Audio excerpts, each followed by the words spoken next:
मी पंजाब तक आजपासूनचा सर्व शेतकऱ्यांसाठी अंदाज देणार आहे। राज्यातल्या सर्व शेतकऱ्याला मागे सांगितलं होतं की राज्यामध्ये 2 डिसेंबर ते 7 डिसेंबर दरम्यान राज्यात अवकाळी पाऊस येणार आहे, म्हणून हा अंदाज लक्षात यायचा।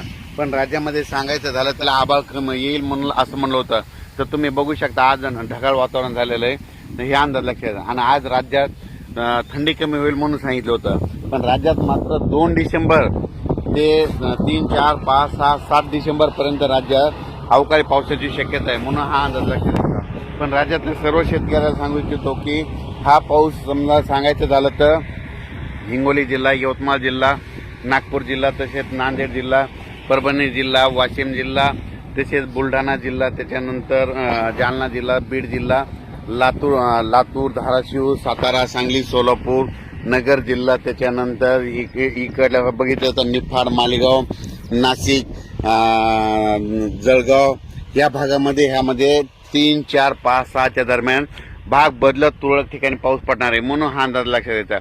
पण राज्यातल्या सर्व शेतकऱ्याला सांगू इच्छितो की सर्वदूर पाऊस पडणार नाही, फक्त हा पाऊस भाग बदलत पडणार आहे, म्हणून खास करून हा अंदाज लक्षात येतात। आणि राज्यात इतर परिस्थिती बघितली तर हा पाऊस वारण पाऊस सुटणार आहे, म्हणजे वारं या पावसामध्ये थोडं वाऱ्याचं प्रमाण असणार आहे आणि काही ठिकाणी रिमझिम देखील असणार आहे, म्हणून हा अंदाज लक्षात येतात।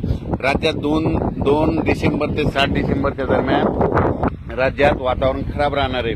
ज्यांचा कांदा काढणी चालू असेल त्यांनी त्या काय करा 7 तारखेपर्यंत थोडी थांबवावी, आणि बऱ्याच शेतकऱ्याची मका अशी काढून टाकलेली आहे, तर त्यांनी काय करा झाकण्याची तयारी ठेवावी, म्हणून हा अंदाज लक्षात येतात। पण राज्यात मात्र 2 ते 7 दरम्यान अवकाळी पाऊस आहे, सर्वदूर पडणार नाही, फक्त भाग बदलत पडणार आहे, म्हणून हा अंदाज लक्षात येतात। आणि त्याच्यानंतर 8 डिसेंबर पासून परत राज्यात थंडीला सुरुवात होणार आहे, म्हणून हा अंदाज लक्षात येतात। बऱ्याच ठिकाणी म्हणजे सांगायचं झालं तर हा पाऊस सांगायचं होतं पश्चिम महाराष्ट्रात, सातारा, सांगली, सोलापूर तिकडं, त्याच्यानंतर बीड, लातूर, धाराशिव, सोलापूर जिल्हा, त्याच्यानंतर नांदेड जिल्हा, परभणी जिल्ह्यात ह्या भागामध्ये थोडं प्रमाण जास्त राहणार आहे।